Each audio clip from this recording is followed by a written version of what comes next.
In the shadow of the mighty oaks, thousands came to discuss how to rid our country from its shame. They knew the evils of the chains. Thousands of Americans forced to become slaves didn't match with the Constitution, which guaranteed every man would be free.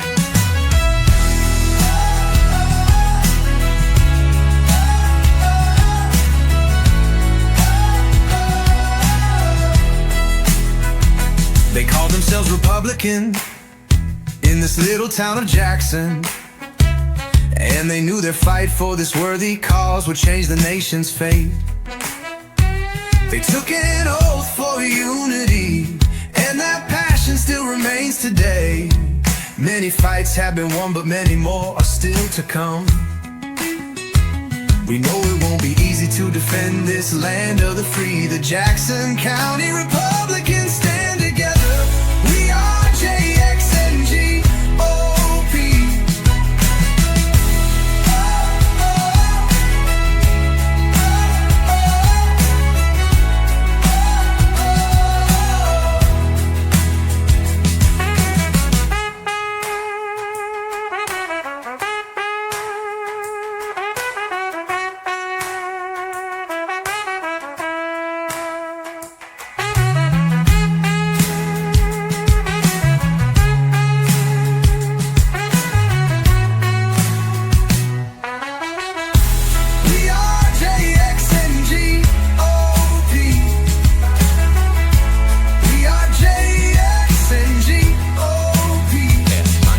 Jennings. I am the chairman of the Jackson Republican Party.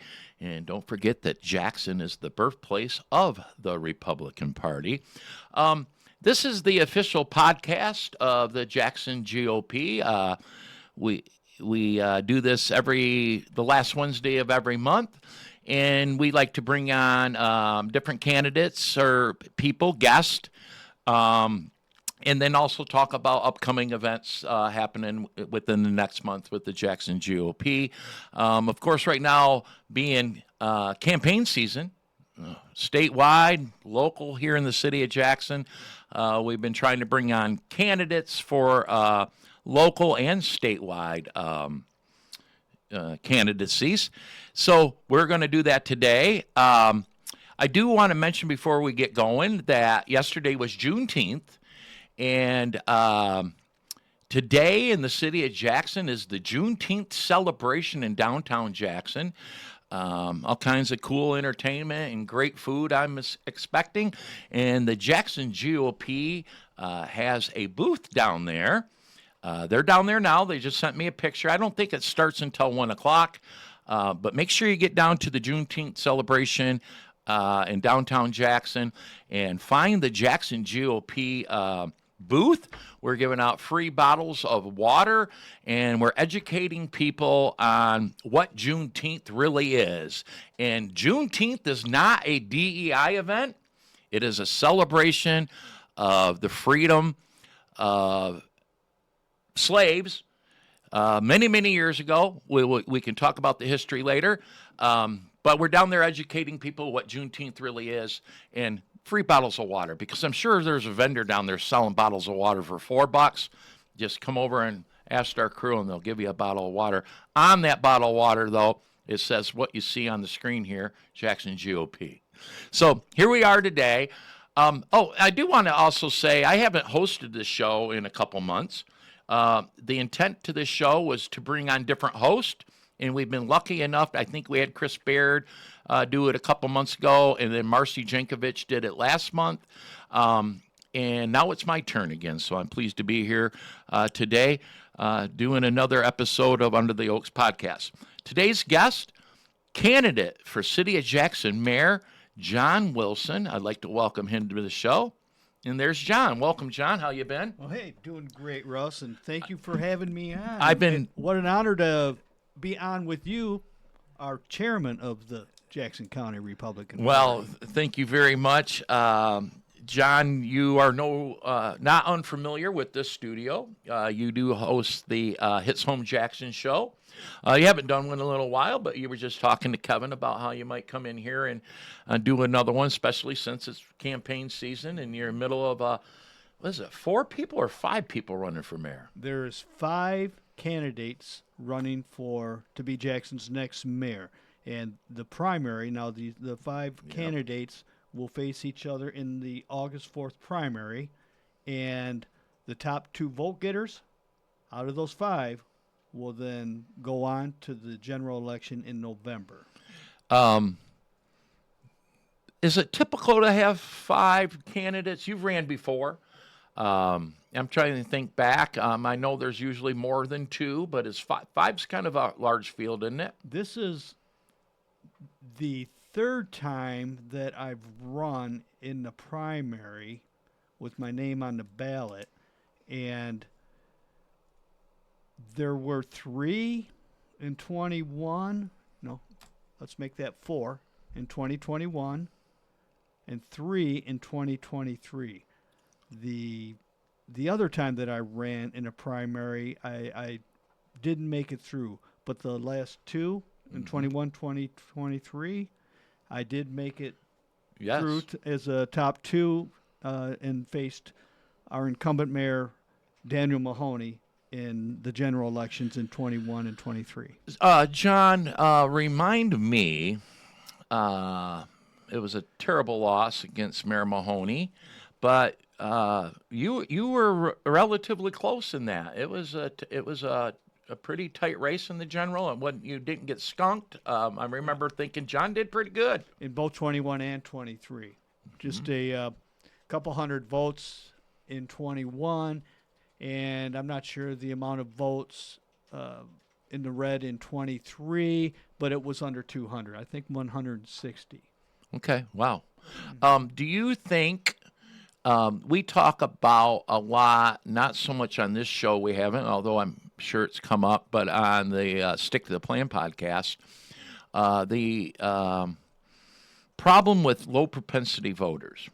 And that is known conservative, in my world, Republican voters who typically, for some reason, don't show up to vote, especially in the midterms like we're going into right now. Do you think that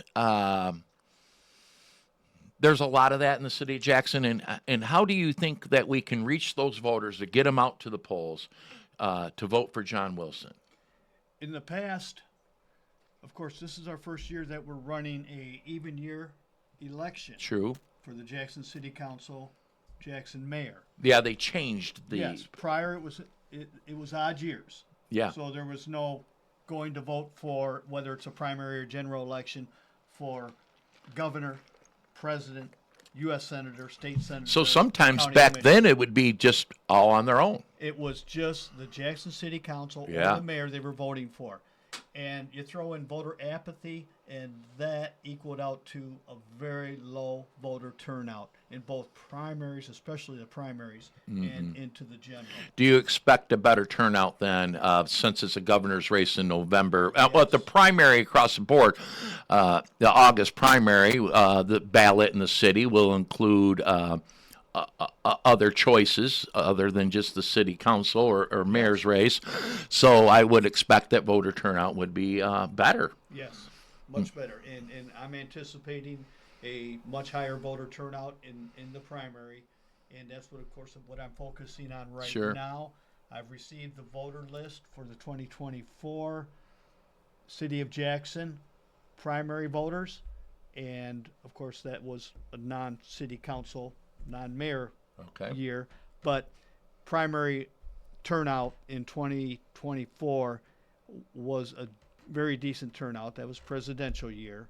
And so I'm, again, with the list that I'm looking at right now, or that I have, that I'm working off of, many, many more doors to knock on, many, many more mailers to mail out than I had to in 2021 and 2023. So yes, there will be a much higher voter turnout. I can't give you a guesstimate, but I would say at least 30 to 35%. That would do you be think nice. it'll finally be that high? I hope so. In I the hope general, so. probably not in the primary. I'm Do you hoping in the think primary. I hope so too. That would be nice. That would be I may real be a nice. little, overconfident with that. I'm looking at your flyer now. It's other than on Facebook posts. That's the first I've taken a good look at, a glance at it here. You got a pretty good looking handout there. Yes, thank you. And this will be going out and placed on doors, whether just to be a door drop or whether, and I like myself to knock on the doors as a candidate. Now, other candidates and even myself through the years have used others to knock on doors. Sure. But, when you open that door, if you're going to open that door, you're going to want to talk to that candidate. And I do my best to get out there, and it does take a lot of time. So, yes, now, and I fully understand that. You almost can get your arms around it in a mayor's race or, say, a township race. It's very difficult, say, in a district, state rep district race, Yes. Senate race. It gets harder. But every candidate, even statewide candidates, will say, yeah, you got to use people. But, boy, I'll tell you what, if the candidate's right there talking to, especially in a local election, it's everything. So I did know that you like knocking doors, John. I do. You do. You've done it a long time, and you'd be like out there doing it. Personally, I can't stand it. Both the pro and there are some not so nice door openings, of course. Yeah. But that's to be expected.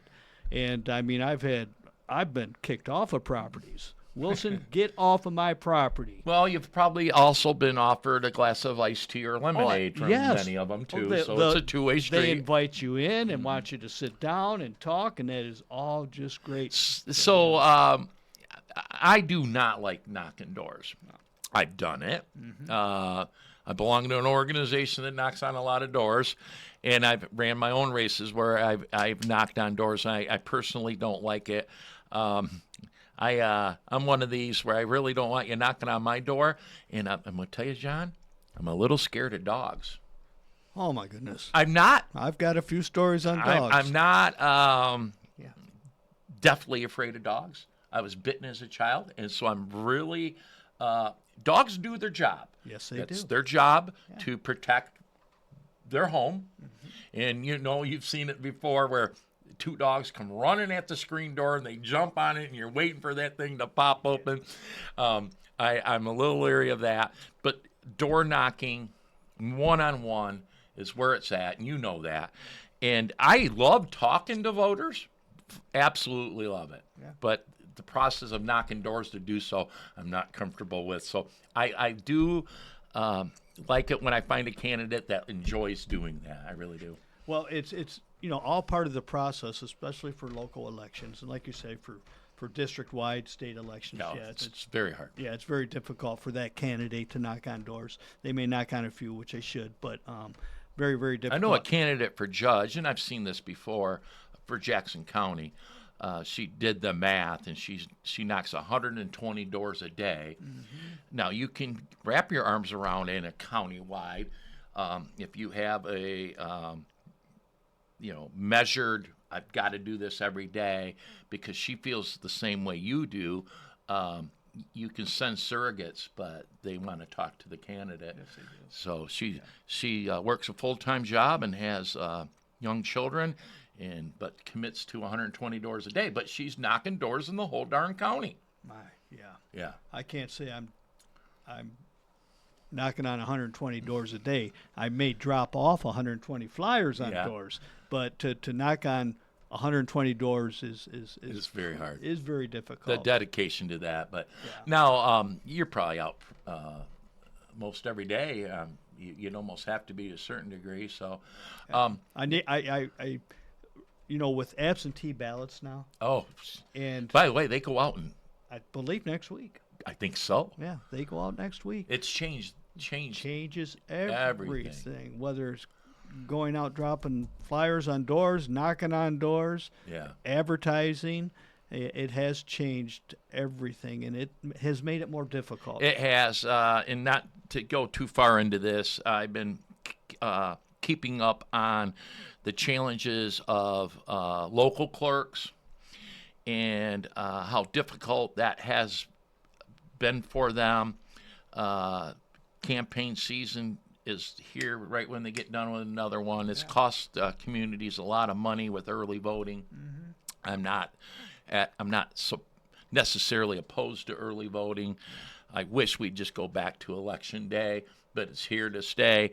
Absentee, I always tell this story. My mother never voted in her life until I ran for county commission in an open primary seat, and she voted for the first time in her life in 2016 because her son was voting. Now, Did she vote for you? yeah, well, I guess so. I've got to bring this together here. So she never misses an election now, but she absentees. I think that's what absentee voting is for your seniors and people that may or may not can't get out of the house. Your military people, snowbirds.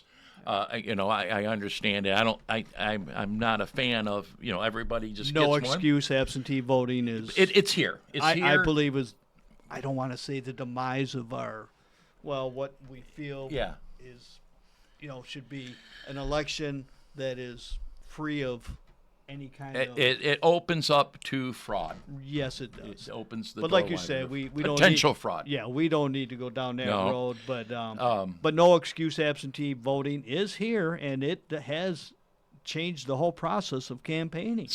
That's right. So candidates over the years, and some have been slow to do it. Although I think most have embraced it. It's changed the way. In the timeline of your campaign, I know you were campaigning long before no reason absentee voting. I remember, I'm sure you go back in the day where election day was election day, and you've adjusted, and everybody's had to adjust. But it does change the perspective, and it's hard. Election day technically is in some ways next week. You're right. Yeah, To a good percentage of the voters. And we don't know what percentage of voters after they receive that ballot in the mail. Do they fill it out right then? Most sit on the kitchen table a little while. Most sit, and that's what they should do. Is sit, so they have an opportunity. Sure, to make that decision right now. Yeah. You're not taking in all the information that you should. Taking the information, whether you receive a flyer from myself or one of the other 4 candidates, or you have an interview on WKHM, sure, or with Bart Hawley, which is happening, and July 13th. Okay. July 13th. I knew it would. Yes. I knew it would. Right. But anyways, or sit pat. Sure. League of Women Voters. That's coming up. They have theirs. Has the questionnaire for that gone out already? Yep, and they it was due on the 18th, so they should have their that's the information only, out. That's the only information that MLive puts out on candidates. They don't even do the legwork. The League of Women Voters does that, and then MLive prints it or puts it online. Well, I'm still waiting to hear from MLive Sit Pat for a feature article like they did on one of the 5 candidates. Yes, they did. The day that candidate announced. Was that the same candidate that announced under the Oaks?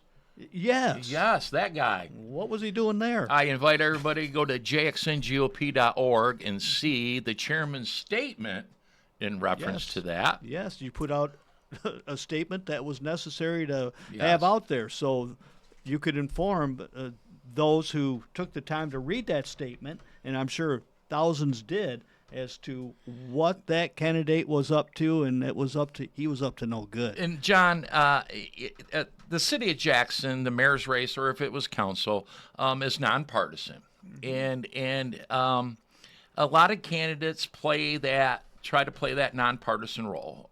When we take John Wilson, for example, we all know which way you lean. When we take, I'm just going to say it, when we take Derek Dobies, for example, we know where he comes from. We know this, okay? And there's another candidate, we know where she comes from.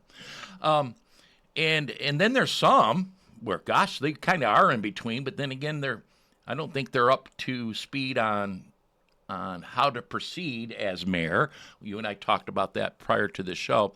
But I got something funny to say.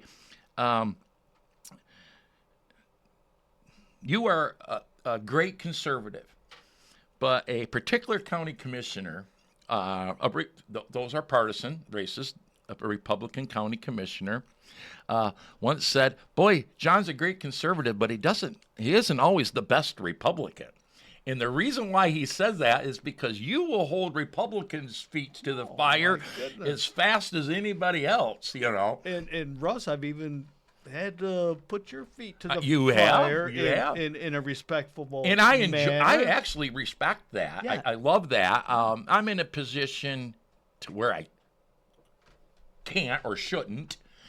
People don't like it when I say that, nor is that my personality anyhow. I am a partisan person. But you're able to take it, and you should be able to take the heat. You got to be able to take the heat. And you know how big that flame may be under those feet. Well, of course I'm not. I'm just gonna have a little smoke under your feet, and that was on a Leone Township issue, and that's neither here nor there right now. But that particular county commissioner, whoever it may be, and I know them all, and but you can assume which one that was. but always for the most part, I'm definitely fiscally conservative. Fiscally conservative on the social end of it. I consider myself more of a moderate, but I'm pro-life, definitely pro-life. Catholic. Yep. Pro-life.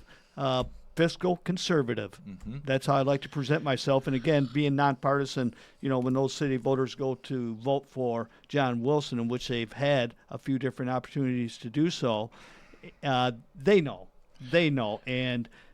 But who I connect with and who I've always connected with, whether it's on a partisan ballot or nonpartisan ballot, are the hardworking, tax-paying citizens. Right. Now, I could go through my spiel with, all the responsible, all the hardworking, all the retired, all the law-abiding, which is our most vulnerable citizens. And that's the majority of the citizens. Right. We're going to go down that road. Crime, getting our arms around crime. I think you are the candidate that's talking about it the most, at least has some ideas of how to get our arms around it. It is way less than 10% creating the havoc in the city of Jackson. I don't know the number, but it's gotten bad. It's not good. You coined the phrase, there's lots of shots fired in the city of Jackson, but you've coined the phrase, in my opinion, bullets to body. It's increased. And I appreciate that you're one of the candidates on social media to talk about it the most, so let's talk about that a little bit. Okay, the crime issue itself, I narrow it down to street gangs. It is. And when I ran in 2021 and 2023, street gangs was a major issue on my platform then, and it still is today. It hasn't gotten any better. No, it's getting worse out there. And now you mentioned, the same 20. Now we hear that quite often from our elected officials. It may be the same 20, but that same 20 isn't the same 20 as it was in 2021. It isn't, and the 20 keeps changing and changing. Yes. I know the sheriff's been chipping away pretty good at locking up some of them. The city, not so much, but lately they have been, the city police department. Mm-hmm. But that same 20, it's a continuous circle. It 20 is. More fill in, 40 more fill in. And that with the gangs, it does not include gangs from outside of the city of Jackson. Yes. And why do we have gangs in the city of Jackson? Well, these gangs are in the city of Jackson, and what they're doing, they're trafficking. Trafficking illegal drugs. Yeah. Trafficking their illegal stolen weapons. Sure. And when a gang from outside of Jackson is in the city of Jackson trafficking their illegal drugs or guns, well, they're going to have an encounter with another gang. And that's where you have your street gang gun violence. That's where we have our problems. That's where we have our problems. They're not out to shoot you or I. Mm-hmm. Now, we might get caught in the fray. You could get easily. We've had it happen more than once in the Yes, city. we have. And thankfully, so far, we haven't had too much blood on the streets from a stray bullet hitting an innocent bystander. Now, these street gangs, though, they're out there securing their turf.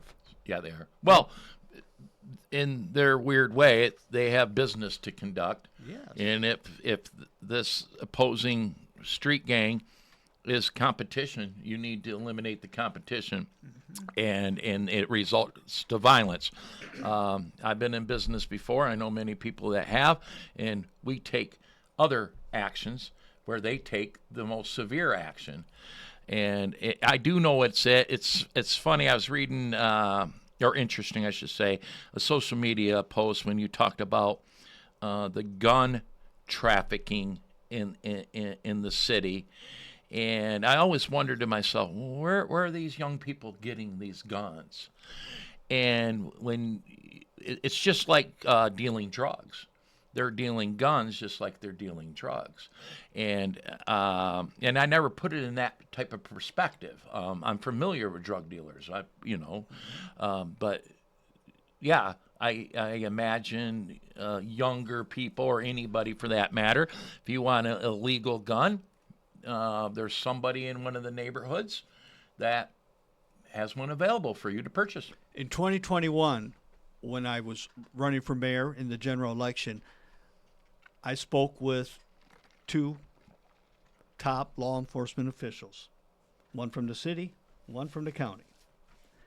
And I was giving a teachable moment by both of them.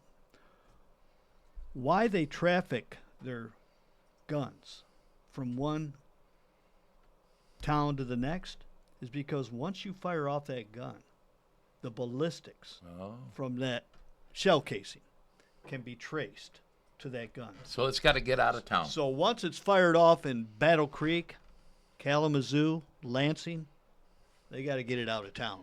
So where do they go to? Jackson. Sure. Sell that weapon.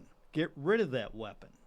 And therefore, if it's traced, it's going to be much harder to trace. It's going to get traced to the person that didn't fire the weapon off the first time in the other town. It's going to come back to this guy, and that's not who you're looking for, but right. He's committing crime, a different set of crimes. Yes. And that's where that's the market. Where your ATF comes in too. Sure. And we do have the ATF involved. And I believe it was several years ago, ATF has an agent in Jackson. I don't know if they still do. I couldn't imagine not. Right. There was an ATF agent working hand in hand with law enforcement here in Jackson. Yeah. I haven't heard of them in a while, but I hope that there's an agent still. And going back to shots fired or bullets to body, now, anytime a weapon, a firearm, is discharged from a vehicle, from outside of that vehicle, that is a felony. Yeah. That is a felony. And if that offender, that perpetrator who shot that weapon off, is caught, and hopefully they are, they should be charged with a felony, regardless of their age. And there's, like you mentioned, are they not? We don't know, because we don't ever hear the rest of the story after those shots are fired. Is that up to the prosecutor at that point in time, or do you law enforcement catches the individual, takes the evidence, gives it to the prosecutor? Right. Does it land at the prosecutor, or do you think law enforcement isn't providing adequate evidence? That I could not say. Right. That I could not say. And if the law enforcement, city, county, state, provided the evidence to the prosecutor that this, individual discharged this firearm from a vehicle, from a moving vehicle, and whether that shots fired bullet actually hit a person, causing whatever bodily harm, death, or hit the vehicle, it doesn't Sure. matter. It's a felony. That discharge of that weapon should be charged as a felony. Now, whether they are or not, we do not know, Russ, and that's because we never, for the most part, hear the rest of the story. And where are we hearing most of these shots fired from anyways is on social media. Yeah, On well, the you Jackson don't hear it in news reports anymore. No, well, it's too routine. Right, it's too routine, so we can't expect Boy, I'll that. tell you, 20 years ago, a random shots fired would not have been routine in the media. It'd have been all over the media. Right. And we know where these shots fired are coming. I mean, we just had, which was reported by the Jackson Citizen Patriot M Live, was just last week in Loomis Park. You are right. Mm-hmm. I think that what made that newsworthy is since it was in a park, Right.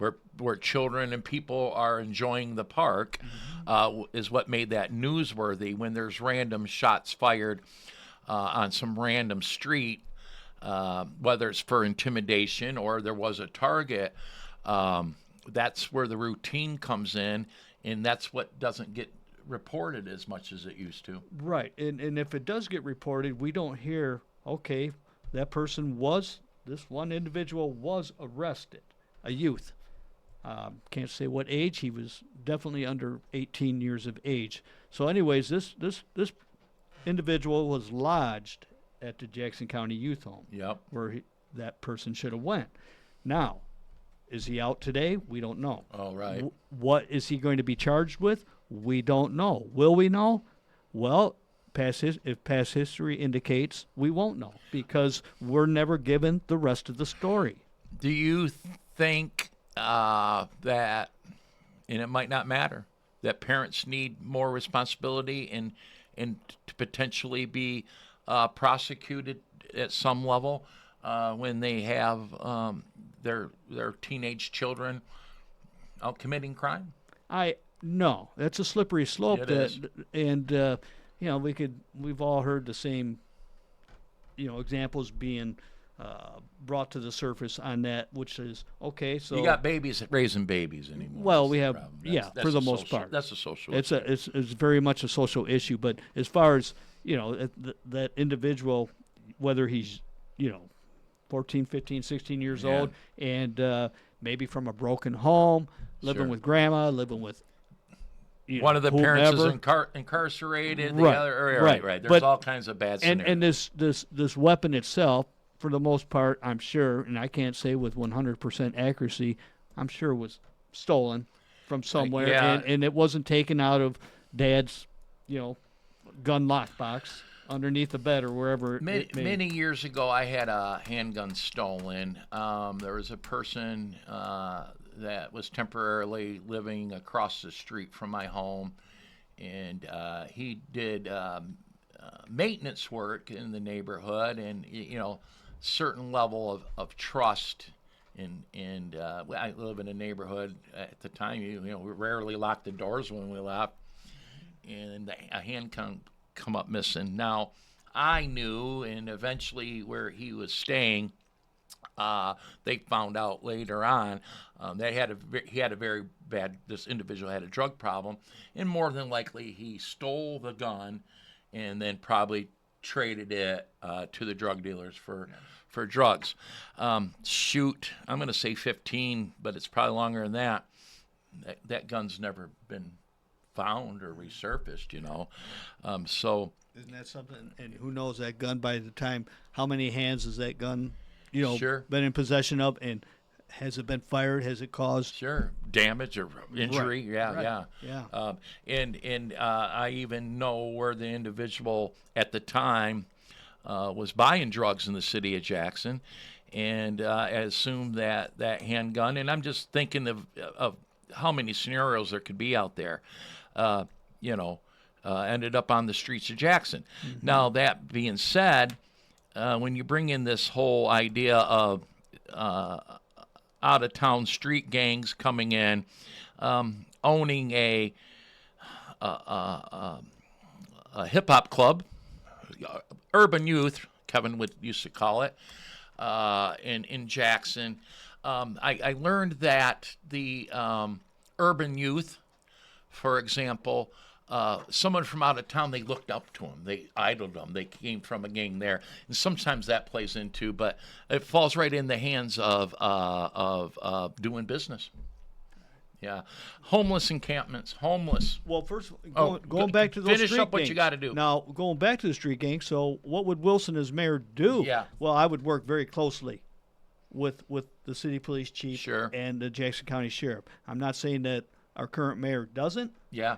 but I don't feel it's a priority. it may not And be it a should priority. be. He's been affected by it. Yes, absolutely. Yeah, So sadly. So what do you do? I mean, if that individual from Loomis Park, who thankfully was caught, you arrest, you charge, you convict, and you jail. Now, this individual is just a youth.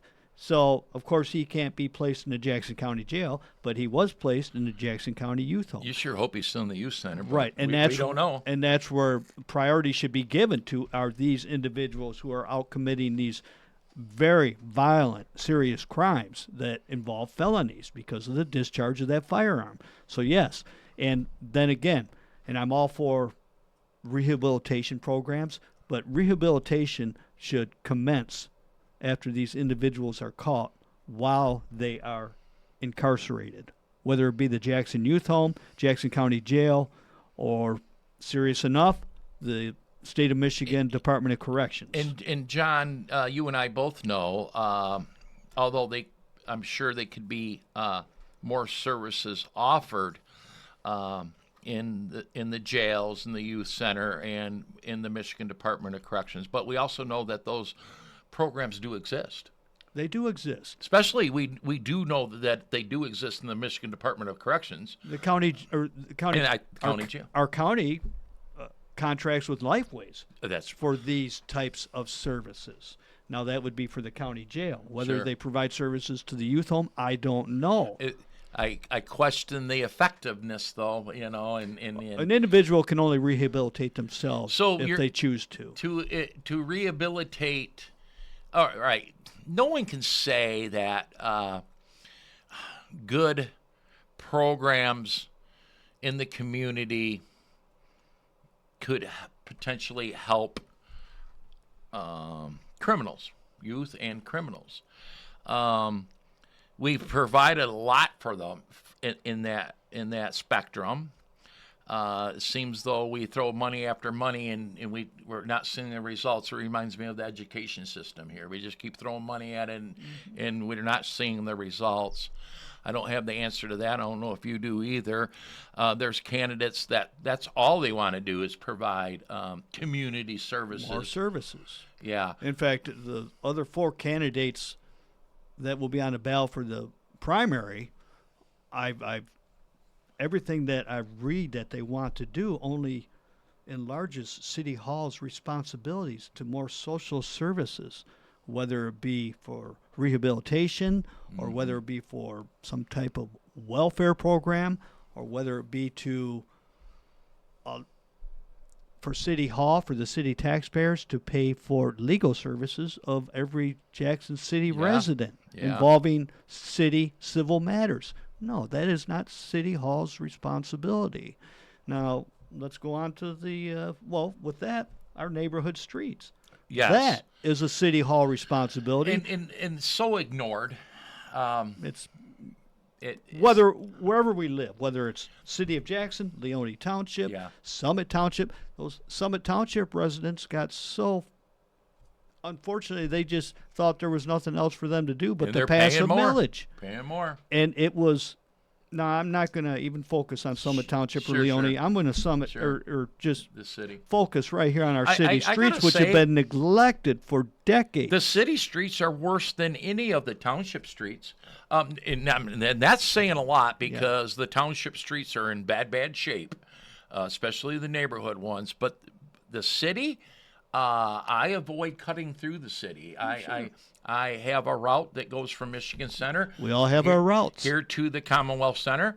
If I had to go over to Southwest Ave, I might, since they're redoing Elm Street or something, I'd probably take the interstate over to Southwest Ave. Right. I would not. Normally, being a Jackson born and raised guy, I would zigzag through the city to get over there, and I'm not doing that in right 2021 and 2023. That was a major part of my platform was city streets then, and they were in deplorable condition in 2021. They are to the point now they're in dangerous condition, and we all know. And I don't get to every part of the city except during campaigns. Sure. And I'm driving east side, west side, east side and north side for the most part where I've been focusing at this point.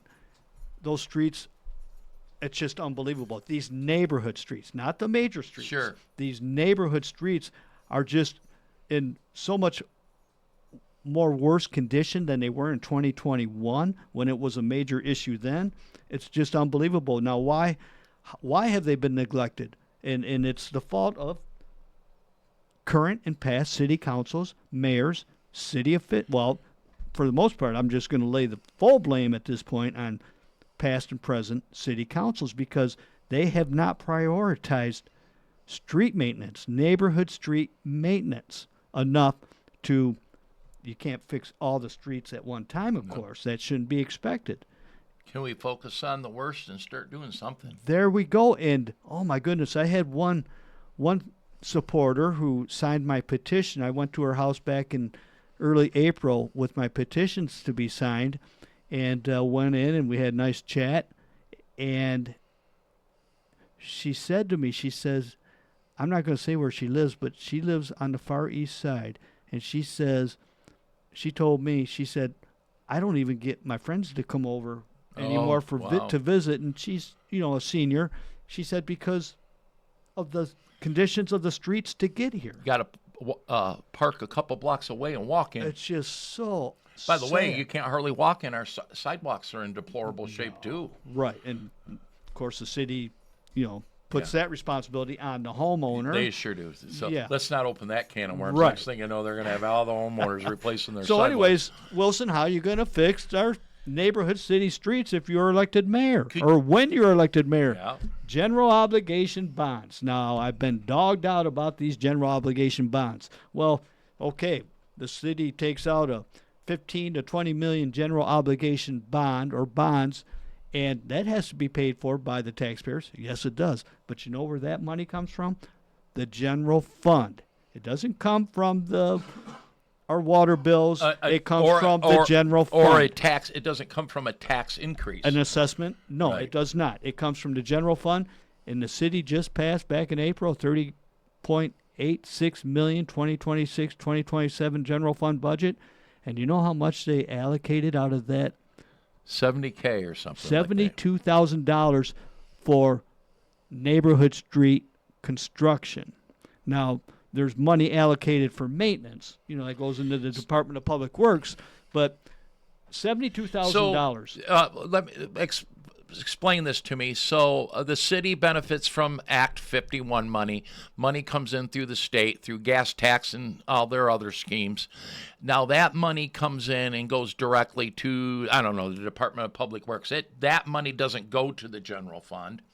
And we do. Yes, it does. Oh, does it? Yes. Okay. And So then out of that general fund, the city brings in more than $72,000 a year in Act 51 money. Mm-hmm. So they have to, if it goes to the general fund, they have to allocate more than $72,000. Well, it's included with the major street funding. Okay. And then they slice off a little bit for the $72K local. would be additional to the already short-funded Act 51 money.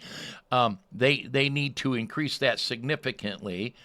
72,000 additional, if that's the case, is a slap in the face. I don't Total even know slap why in the they would face. even throw the 72K in there. Right. Might as well put zero. Exactly. But and again, that budget, if I was sitting on that city council, if I had been mayor, and I was presented that budget by the city manager, I would have said, sorry, Mr. City Manager, take this back and do something else and provide some more money for local streets, neighborhood streets. Instead, what does City Council do?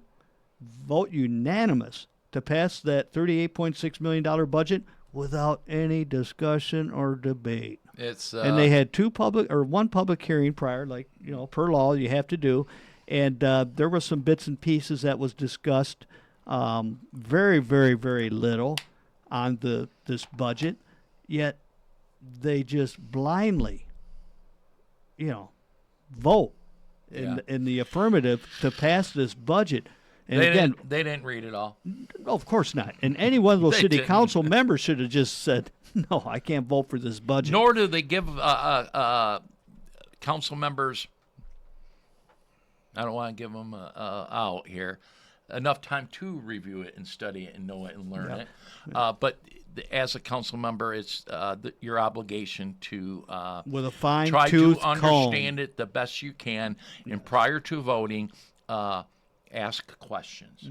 And I know they don't. And ask questions in public. Now, whether That's they right. may pick up the phone and call one of the heads of the department, I don't know. Or call the city manager, I don't know. We're not privy to that information, or do we need to be? But they should discuss it in open during their city council meeting prior to John, passing that budget. in reference to general obligation bonds.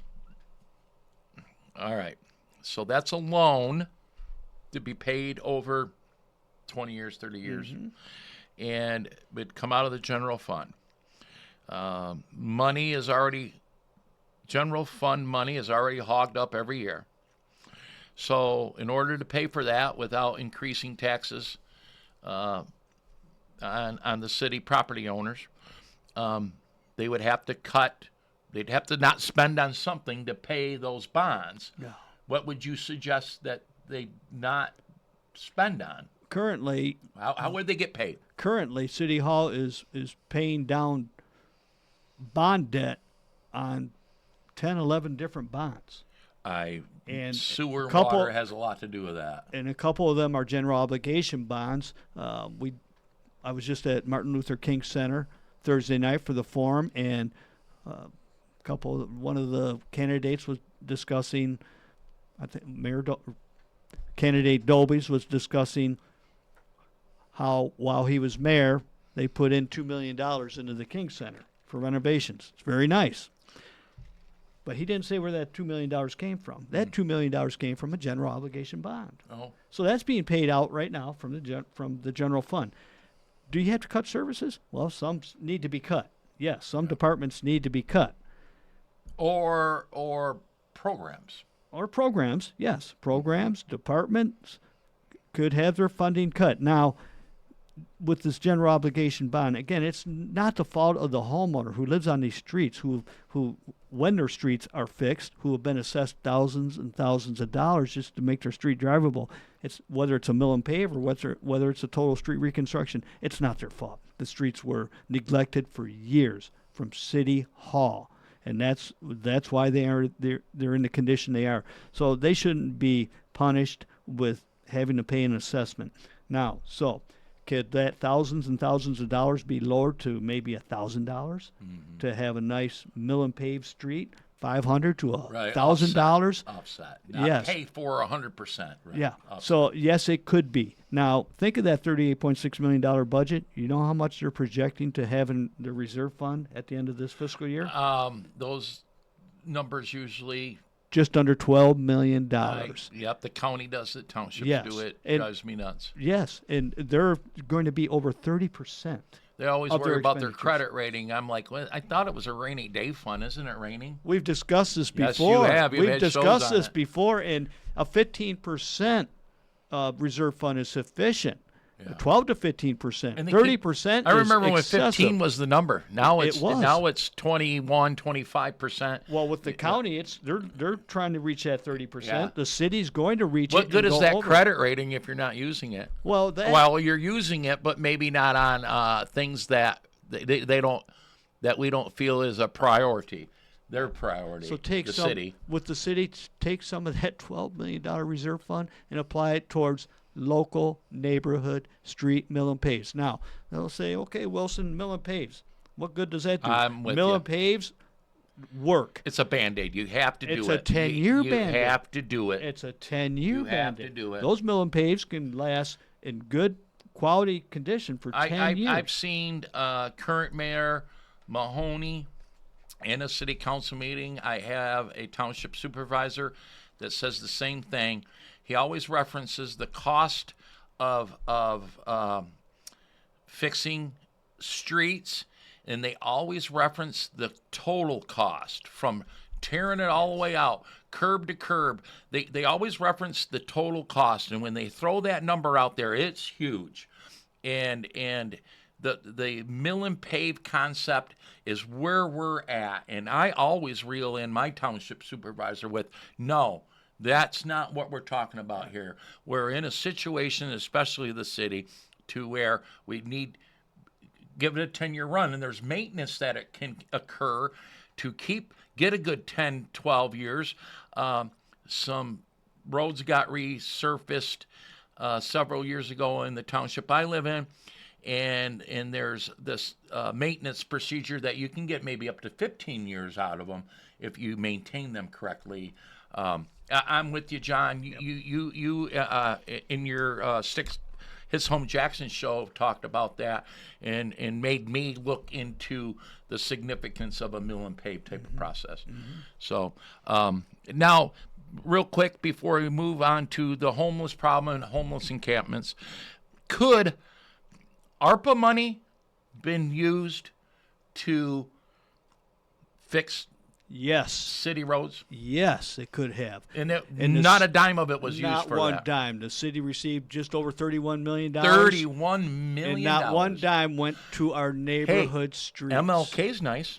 MLK's is it's going to be Now, very nice. we've talked about this. That's an close to $8 million street project. The street is, what sections are done are nice. It was one of the better streets in Jackson. So the priorities are a little screwed up. $31 million.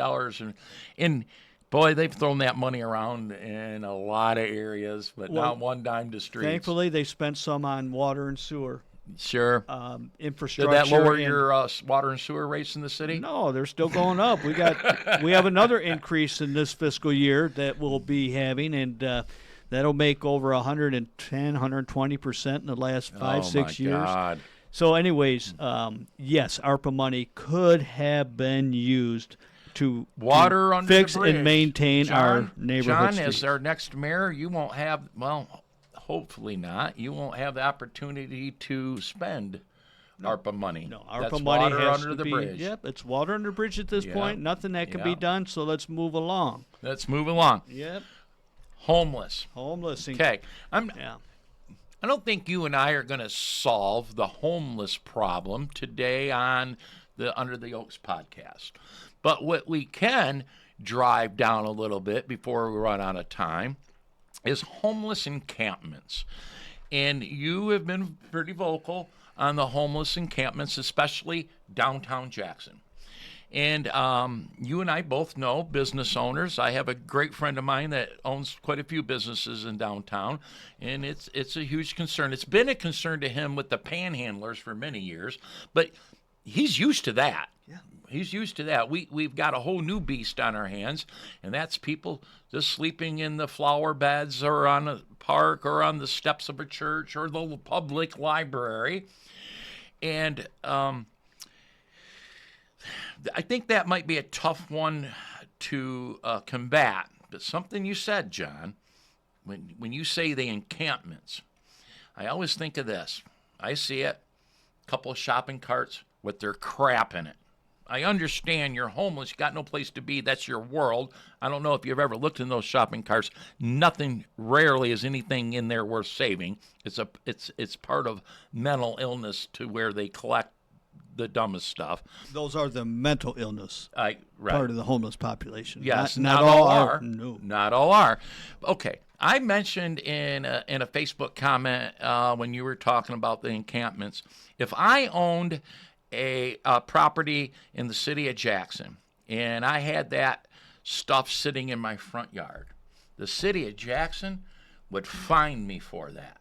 But you can be on the steps of the public library with that, and they just overlook it. They're doing nothing, which to me is blight. Okay. I don't enjoy seeing a person, I usually feel sorry for him, seeing a person sleeping on a downtown bench. But what annoys me is all their crap around that bench. Right. I don't know how to solve it, but No, and we're like you said, we're not going to solve it here. There are a multitude of social service, whether it be county, state agencies, nonprofits that are already tasked and are already paid with our tax dollars to deal with the homeless issue, and they have completely failed, especially with these encampments at this point, because these encampments in the downtown, I'm just speaking of downtown, are growing. These encampments are on public property. Now, in 2024, the United States Supreme Court ruled that a person does not have a constitutional right to sleep or to build an encampment on public property. And then it's also then it went on to state in their briefs that now it's up to the local unit of government to deal with it. They do not have that constitutional right. That's number one. So now it's up to city council to deal with it, and they have not. Now, as mayor, one of the first things I would propose to the city council, then it would be up to the city council, of course, to pass it, would be an ordinance prohibiting these encampments and sleeping on downtown public property.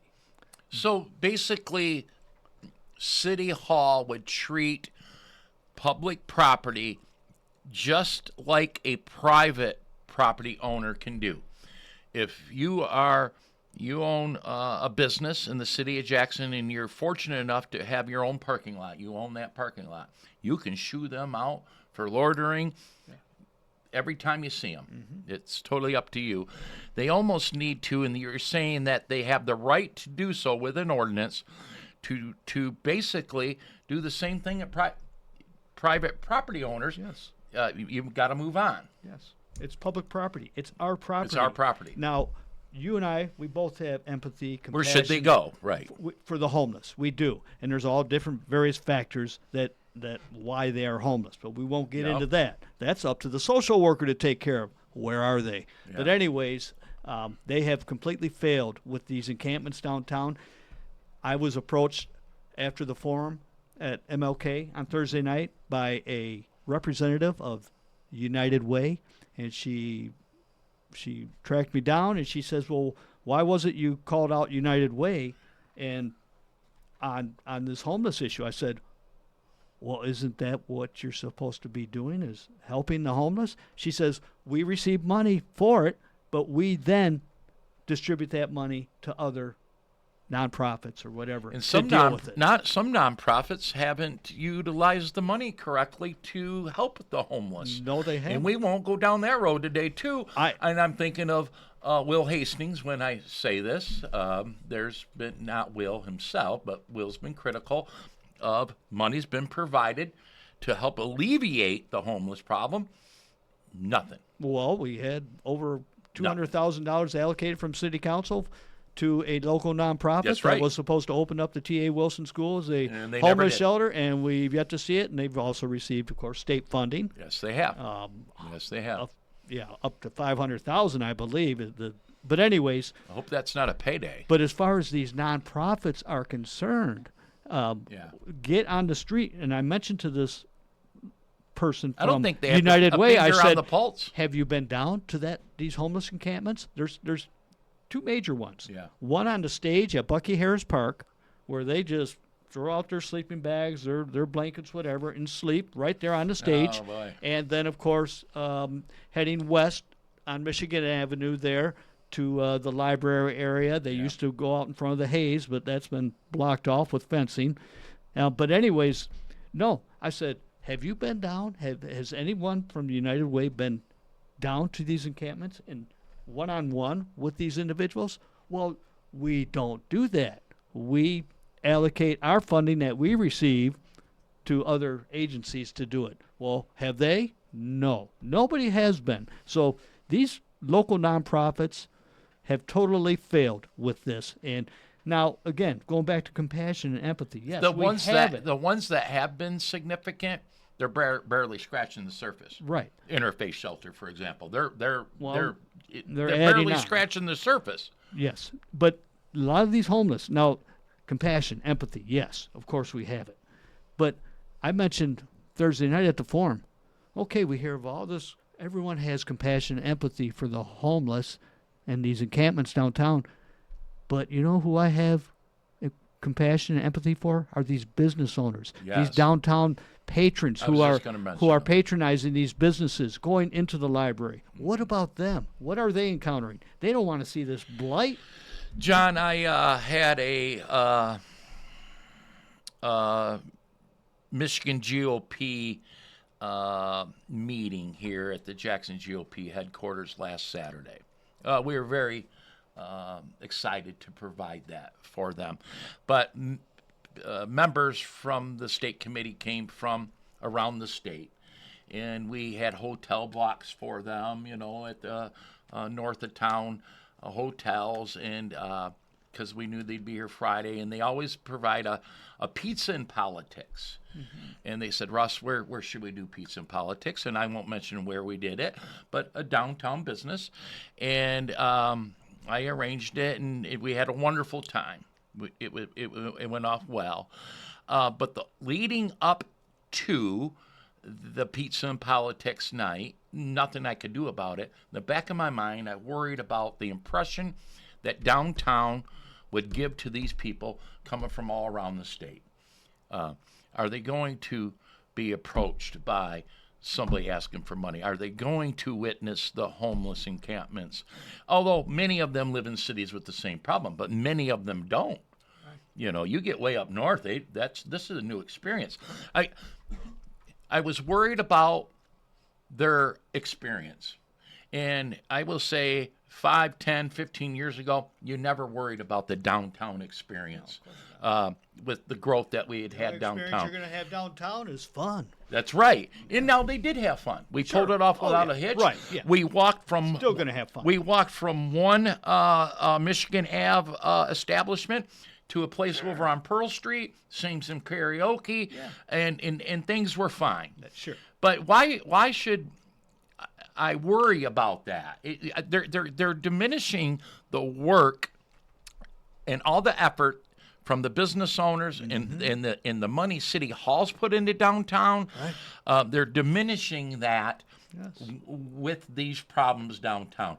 Not even taking into consideration, many people have sunk their everything into their downtown businesses. Yeah. Speaking of downtowns now, okay, it was admitted by City Manager Jonathan Green that now they're not coming in on Greyhound buses full, of homeless, but there could be one or two every now and then that are being bussed in from going west down 94. And I'm just going to mention two cities, westbound 94, that both have ordinances prohibiting downtown encampments on public property. Battle Creek and Kalamazoo. And this is where City Manager Jonathan Green said some of these homeless are coming from. Because someone is putting them on a bus, paying their bus fare. And I've even been told now, just secondhand information, Jonathan didn't mention $100, but even giving some cash. There you go. Here's your one-way ticket to Jackson. Yep. And Jonathan admitted to it. Yes, he's admitted to it. That's a problem. One quick thing. I had a 30-year retired law enforcement official while talking about homeless in general say, jokingly but seriously, he said it offhandedly, back in the day, they used to put them in the back of the police car and drive them to Albion. Right. Get in the car, and they just dropped them off in Albion. Where are we at, Kevin? 65. Okay. A couple of quick questions. If you're mayor, would you encourage the demolition of the Hayes? Yes, we're supposed to be, and we've talked about this, Kevin. The Hayes Hotel has a grand opening that's supposed to take place on November 27th of 2026, the first 2 floors. I can't wait to attend that. Yes. I'll bet the food and drink is going to be awesome. Somebody said, well, they'll probably have a little card table set up in one part of the section, and there's their grand opening.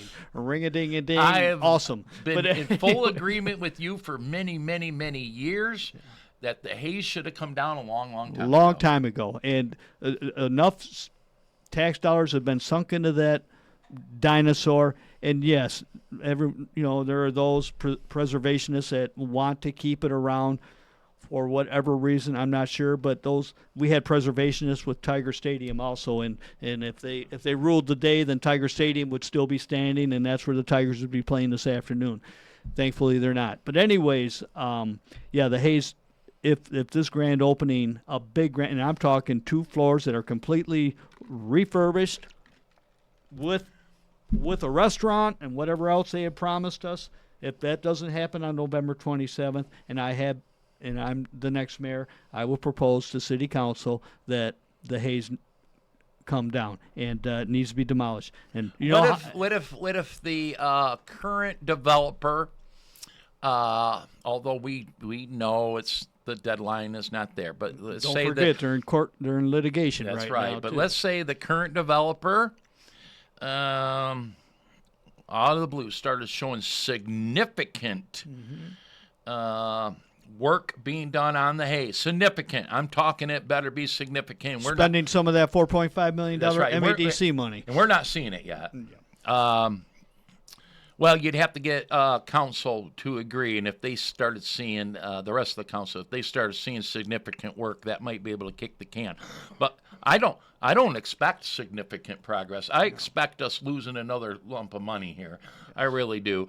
And I know our state representative here, who I appreciate dearly, was really helpful at when that funding got cut off, bringing that funding back. And it's unfortunate that it came back.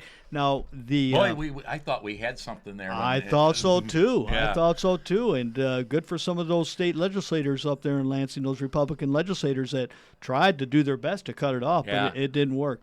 What was I thinking about with the Hayes? But anyways, yes, if there's significant progress being made, then okay, I guess we'll go from there. One more. If this one caves, there cannot be another opportunity. And this current developer, Collier Gibson, did state publicly on a local media station that public funding, they have to have public funding to make this project work. And John, you know what? I'm stoked. Oh, stoked. One more quick question. I'm just stoked about this new developer. Oh, my goodness. That's a knot. Yeah. One more quick question. Gosh, I had it, and I just forgot it, too. It was a good one. Oh, shoot. Yeah. Well, I should have jotted it down. We could just smile and laugh all day long about this Hayes Hotel. The saga of the Hayes Hotel since 2001, 2002, and when consumers, 20+ years. when consumers' energy sold to the city hall, to the city of Jackson taxpayers, their old headquarters that was right next to the Hayes, which was now Bucky Harris Park, and of course the Hayes Hotel for $2.3 million. The city of Jackson bought both those dinosaur, dilapidated buildings. One came down, and they decided to keep the other because, boy, we're going to create a renaissance. Yeah. With public money. Yep. Can't find a developer just to put their own money out. Why would you when it's offered? And I've mentioned MEDC, all that stuff. Kevin and we spoke before, and I mentioned on the my podcast that with all these banks that love Jackson so much that are headquartered here, have branches here, there's enough private money in those banks to fund Collier Gibson's Hayes Hotel Development. Why do it when there's free money out there, right, John? Yes. I'm going to bring up a Hits Home Jackson classic. Okay. My question's framed from a Jackson Hits Home classic. When you become mayor, will you require the city manager to check his messages and make sure that his voicemail is not full? Right. Yes. So do you think the city manager and the mayor should check their messages and not have a full voicemail? You would think that would they think. would check it every day when they walk into Clear their those offices. out? Yes. Okay, listen, I am the We got to get that recording back someday. So let's give Yeah, City Manager Green a quick call here, and then we're going to move on. The voicemail But- box for this user is full. They cannot receive new messages at this time. Goodbye. Same as last time. Same voice recording as last time. So is How our do you get a hold of our recording city back someday? yeah, Kevin, make a clip of that. Put some, Kevin. By the way, Kevin's with us today. He produces this show. You notice he's not a co-host to this. I miss Kevin's handsome face being right up here. But you know what? Jonathan Green, our city manager, he was so upset with me for calling him out on that. Oh, really? Oh, I didn't yeah. know if you ever gotten a response or not. Well, I was in front. I went in front of city council real quickly to comment on another issue, and it was in relation to well, let's just say. Didn't you bring it up in a city council public yes. comment? Yeah, you did. Well, I played my phone message. That's right. Jonathan's phone message, and I went back to sit down after my 3 minutes were up. He came out from the dais and came over. He goes, went up on the elevator with him. He goes, I won't say what he said. No. So, anyways, went up to his office and we had a little talk, a little quick, a little talk, and then we came back. Have you checked his messages since then? Yes, I have. Are they? No, they're cleared. It's a whole new phone number, everything. John, you are effective even when you're not the mayor. Yes. I was gonna say we could call him right now. Well, you know what? He said you were calling the wrong phone number. I said I'm only calling What's the online? number that's on the City Hall website. On the website. Kevin and I called it right yeah, from here. We showed the Jackson City website the phone number. I will admit, I am the worst. Do not leave me a message. I never check my voicemail. But then again, I'm not paid quite a bit of money. Yeah. If I was paid the amount that the city manager makes, and I'm not saying he doesn't deserve it, I would check my voicemails. Right. Or have his administrative assistant check Right, it. right, Very right. simple. John, thank you for coming on the show. Russ, Kevin, it's You always and an I honor. can sit here all afternoon Oh, and talk. Yeah. There's never enough time. Well, that and our bellies will hurt from all the laughing. Yeah. We've you and I have. Kevin used to make my belly hurt. I consider you a mentor a lot of times in my 10-year rise to political wherever I'm at. Yeah. I learned a lot off you and a few others at city Thank you. council meetings over the years. Means a lot. Means a lot. You know, Russ. Thank you. I take in information from all sorts of people, and you were definitely one of them. And here you are today, not only an elected official in Leone Township and an effective elected official of Leone Township, but also a very effective chairman of the Jackson County Republican Party, birthplace of the Republican Party. What?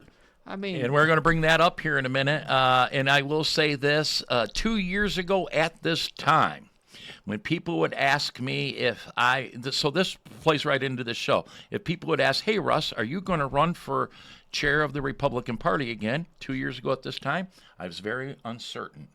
Very uncertain. Matter of fact, I was leaning towards a no. And then as we got closer to the elections, I had another county chair that I respect a lot say, Russ, he says, boy, I think we're going to win, and wouldn't you want to take those victory laps? And I'm like, well, that's not really why I'm in it. But I changed my mind and took another term. But I will confidently say, sitting here right here now, I will be running for another term as the chairman of the Jackson County Republican Party. that's good to hear. So hang on with me for a minute. I've got some announcements, and then I have a pontoon ready to go to enjoy this beautiful southern Michigan day. Beautiful. So, Beautiful. Juneteenth, I talked about it the beginning of the show. Get down there, find the Jackson GOP booth, free bottle of water, and some educational information on why Juneteenth exists. I think I got these in order. June 27th is a door knock day for State Representative Kathy Schmaltz in her election for another term as state representative. June 27th, 10 a.m. The flyer, which isn't on the website yet, I will get with Chris. We got some updating to do on the website. It's not on there yet. It asked to call a number to RSVP, and they'll let you know the location where they meet. Just get a hold of me. I'll let you know where they meet. I don't know it yet. I can find out, though. But June 27th, we're going to knock doors for Kathy Schmaltz. I do want to say something real quick. We have a lot of elections going on, and not to diminish the importance of the city of Jackson mayor race with a candidate sitting right next to me today. It's the utmost importance that we focus on our state house seats. We have to retain Kathy Schmaltz's seat in the 46th. We have a candidate in the 47th that's running against a Democrat incumbent that people don't realize this extreme, what's the new term, Democrat socialist, represents a big portion of Jackson County. We have a candidate, Justin Griffiths. He's running that seat. And then another one, a flippable seat, is District 48. And 48 takes in a whole lot of Washtenaw County, a little bit of Livingston, and Waterloo Township, which is in Jackson County. I see us putting a lot of effort into District 48 seat, flipping that with Brian Ignatowski. So, but anyways, Kathy Schmaltz, knocking doors, the 27th, right here in Jackson. We're going to need help for that. The big day, July 6th. Every year, the Jackson GOP celebrates the birth date of the Republican Party at the Under the Oaks location right here in the city of Jackson, 4 blocks from where we're sitting right now. The Under the Oaks Park is owned by the city, and it commemorates the birthplace of the Republican Party and why the Republican Party was formed. We are celebrating once again. That would be Monday, July 6th, 5 p.m.